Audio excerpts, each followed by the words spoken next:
Hello darkness, my old friend. I've come to talk with you again, because a vision softly creeping left its seeds while I was sleeping.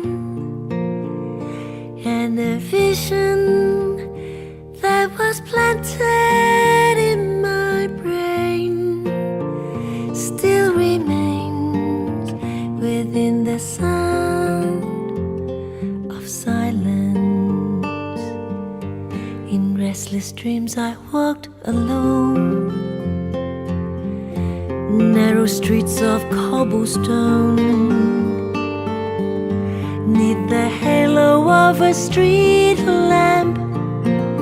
I turned my collar to the cold and damp, when my eyes were stabbed by the flash of a neon light that split the night and touched the sound of silence.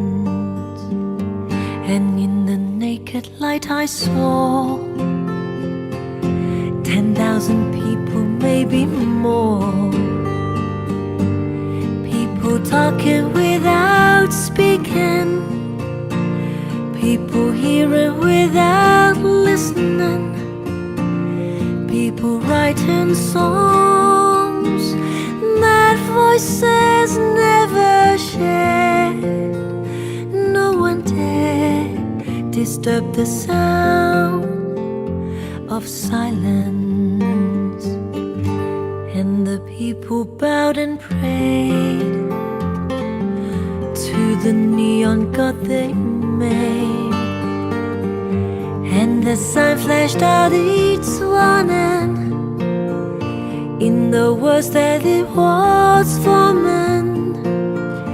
And the words of the prophets are written on the subway walls, and tenant halls whispered their sound